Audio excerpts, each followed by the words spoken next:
शिवसेनेच्या वतीनं आता काही वेळातच जनआक्रोश मोर्चाला सुरुवात होत आहे। आपण आता आहोत शिवसेनेच्या मध्यवर्ती कार्यालयाजवळ शालिमार चौकामध्ये, जिथून या मोर्चाला सुरुवात होणार आहे। आपण बघू शकतात की नाशिकच्या खड्डे प्रश्नी नागरिकांमध्ये प्रचंड प्रमाणात रोष दिसून येतो आहे आणि त्याचीच प्रतिकृती म्हणून त्यांनी आज या ठिकाणी यमदेवतेची वेशभूषा परिधान करून आंदोलक जे आहेत ते या मोर्चामध्ये सहभागी झालेले आहेत। काय सांगाल तुम्ही, आज जो वेश परिधान केलेला आहे?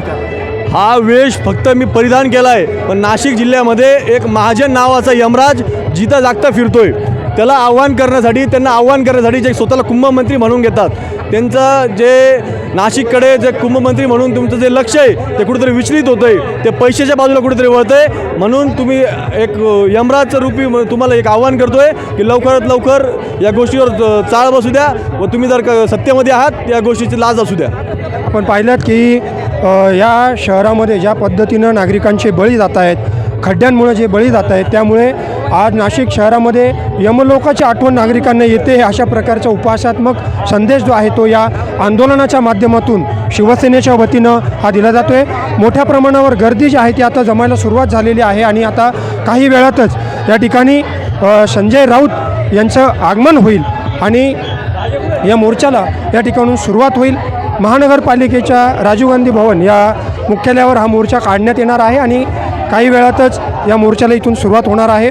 एकूणच नाशिक शहरातील जे खड्डे आहेत त्या खड्ड्यांप्रश्नी जो नागरिकांमध्ये जो उद्रेक आहे त्याचा एक प्रतिकात्मकरित्या हा जो मोर्चा जो आहे त्या माध्यमातून नागरिकांचा संताप या माध्यमातून व्यक्त केला जातो। काय सांगाल तुम्ही? देखील महासभेमध्ये अनेक वेळा खड्ड्यांप्रश्नी प्रश्न मांडले, परंतु आजही खड्ड्यांची समस्या कायम आहे।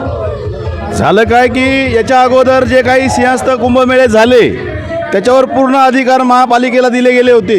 यावेळेस प्राधिकरण आणून दोघांमध्ये एक संगनमत कुठे दिसत नाही, एक वाक्यता कुठेही दिसत नाही।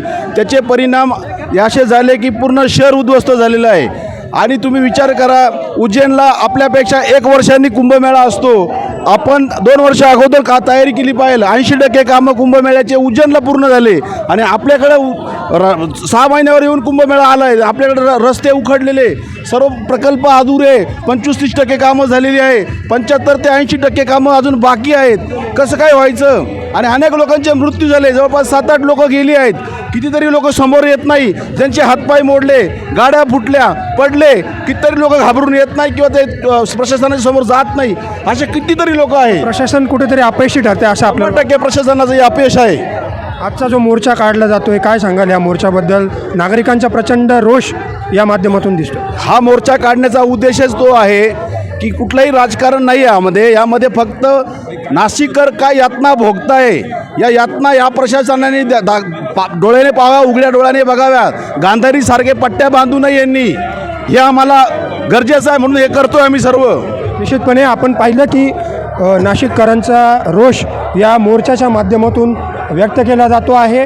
नाशिकच्या खड्डेप्रश्नी नागरिकांमध्ये एक मोठ्या प्रमाणावरचा संतापाची लाट जी आहे ती या मोर्चाच्या माध्यमातून कुठेतरी प्रदर्शित करण्याचा हा प्रयत्न शिवसेनेच्या माध्यमातून केला जातो। कॅमेरामॅन भाऊसाहेब पवारसह मनीष कटारिया, आपलं महानगर, नाशिक।